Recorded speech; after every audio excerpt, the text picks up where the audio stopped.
Hey everyone, Mark and Joey back here with our NBA show, and we're going to have a fantastic game tonight. A beautiful day, which is nice for our Jurassic Park folks. We're going to have massive numbers out again. The numbers of Jurassic Parks being set up is insane.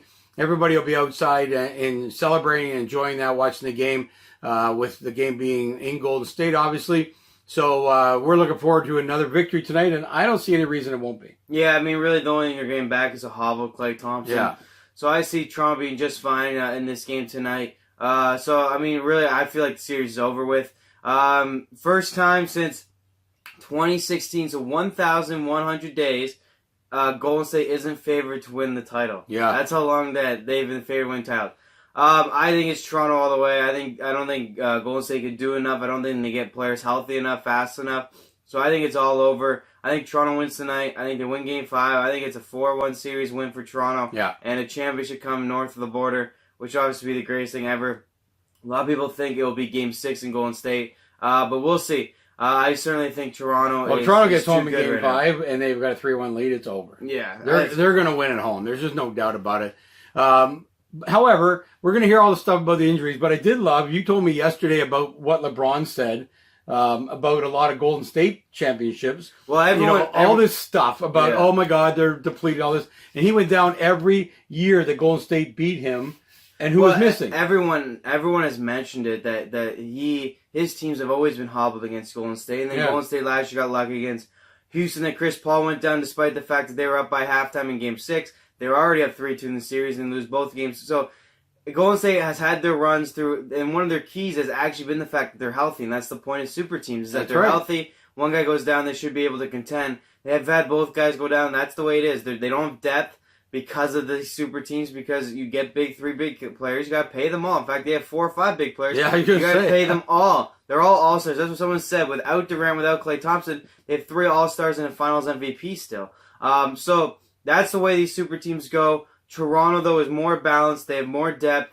They still got their best player in Kawhi Leonard playing good basketball. Yeah. And in fact, to be honest, he could play better than what's been happening in this series. Very well. You got to give him the gutsy award for what he's doing. I think he's still injured. They're not talking about it, but his play looks like that. But it's amazing. He still put up 30 points, but he's just not hitting the percentage of the baskets he hits. We had actually our big run in the last game was without him on the floor. So I think it's a challenge for him. Unfortunately, he's putting in every, gutsy performance that's out there. But boy, if he ever gets his game flowing, then it's going to be easy. Yeah, and kind of like a Klay Thompson, I don't see him ever having a huge game because of that injury. Yeah. But he's given a lot on the defensive floor, which is great to have a two-way player. Yeah, and he's got to pick an end to be successful at, and he's picking defense because the other guys are stepping up and making shots for him. So really, that's the key to this. Yeah.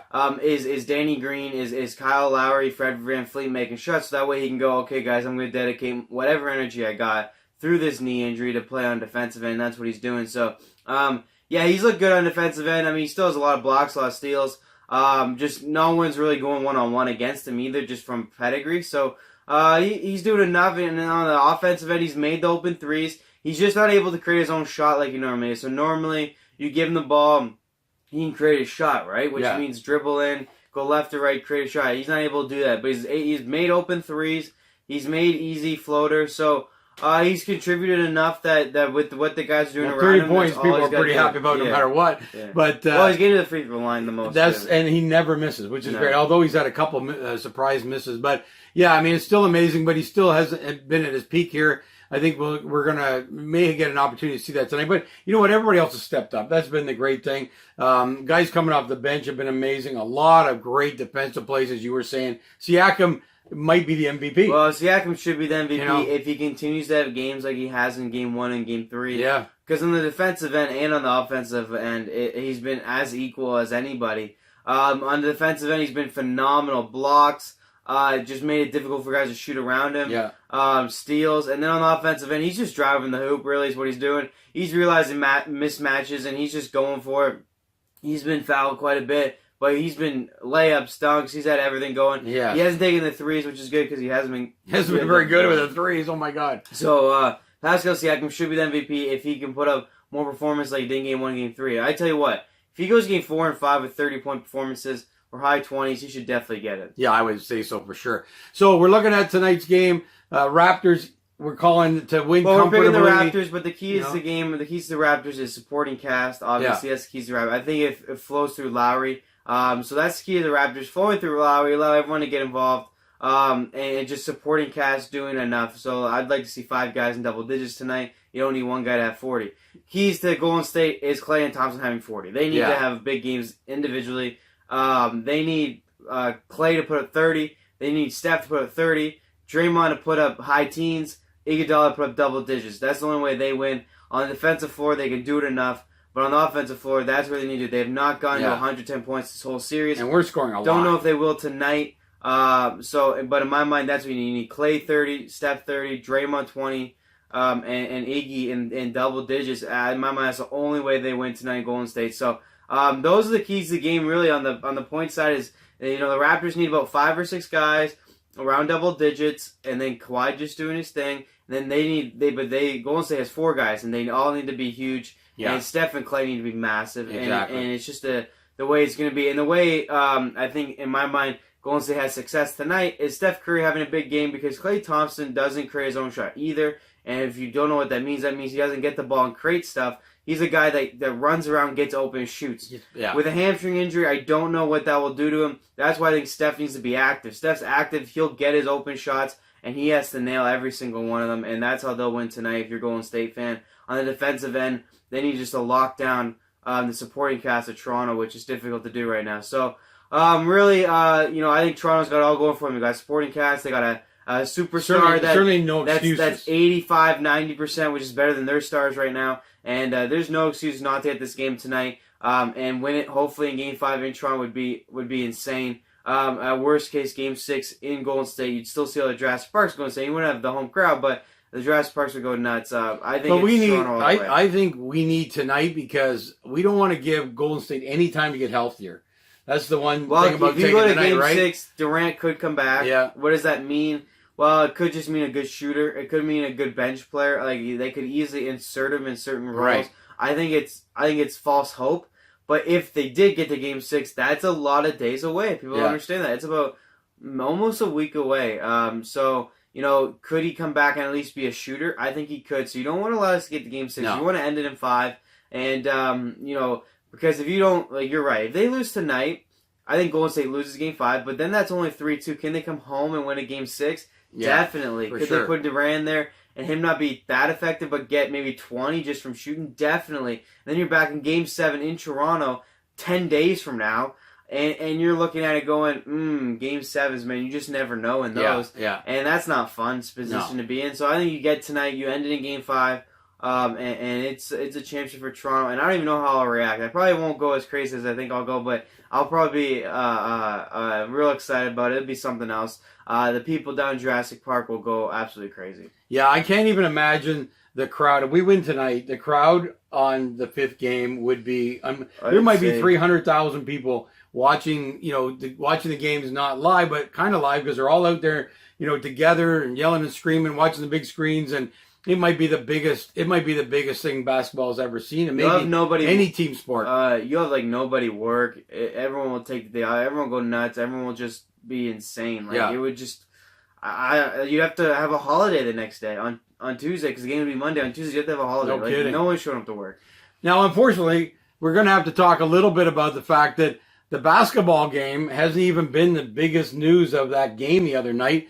One of the owners of the Warriors has been suspended and fined big money for getting a hold of Lowry when he went in the crowd. He's a minority owner, has been suspended for the rest of the finals, and has been.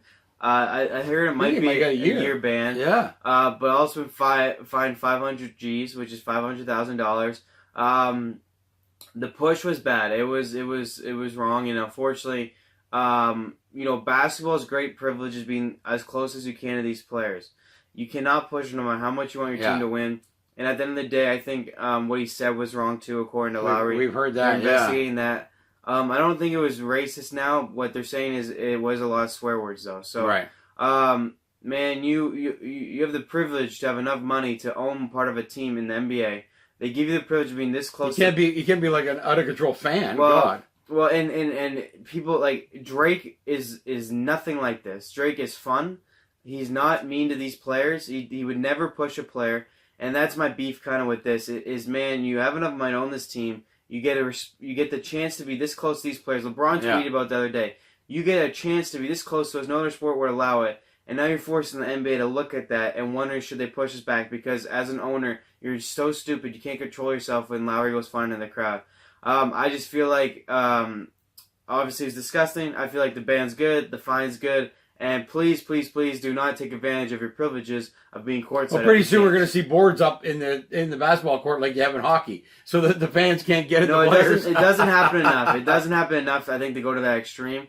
I just think, unfortunately, it happens, and it's the NBA Finals, and it is what it is. But they took care of it, and that's all you can ask for in the end. Yeah, it was pretty severe, which is good. That puts the message out there that you can't do these things, and especially to an owner for sure. And then the biggest story, which is unfortunate, but it's the way the world works around celebrities. The whole Beyonce thing with the owner's wife, oh my God, is crazy. They talk about that more in the damn basketball game. These celebrities, it's crazy what attention they can grab, and they're, I don't know. I heard this morning on the morning show here that they solved it all. It was all misunderstanding, blah blah blah. But that's all they've talked about. I mean, it's Beyonce, man. She sells more tickets than an NBA team. Yeah, so, probably. I don't even know where to go. I mean, I wasn't there, but it was funny to watch. It was an awkward moment on TV, that's for sure. I think it was hilarious, but this morning, the talk this morning was that she was leaning over to ask them what drinks they would like for them to buy for them. Oh. So that's apparently the story of now what they've come up with, whether it's true or not. But anyway, it's just funny that could take over the actual basketball game. Here's my one tip with celebrities. Just leave them alone. They have enough money to buy their own drinks. Yeah. You don't need to impress them. She ain't going to do a free performance at your arena. Yeah. It's being blown up anyway. Like, I don't know what you think you're getting out of it. Celebrities, you want to earn celebrities' respect, from what I understand, is just leave them the hell alone. Like, she deals with this enough, and but the wife's talking to Jay-Z, and that's what the right past her. Oh my God, that's the funny thing. Like, if you're asking drinks, why didn't you just whisper to me, hey, what do you and Jay want? She can figure it out for him. Yeah. Oh my God, it was funny. And then Drake had some good posts too, which were pretty funny, about Klay Thompson looking drunk with some women and saying, "This is your only." Oh my God, that was hilarious too. Yeah. So it was pretty funny, but. Hopefully it's just a good game tonight and no more distractions like that. Yeah, no kidding. So we're picking Toronto tonight. We look forward to a fantastic basketball game either way, but certainly with Toronto coming out on top. And we'll be back tomorrow to recap that game and get ready for Game 5. Yeah.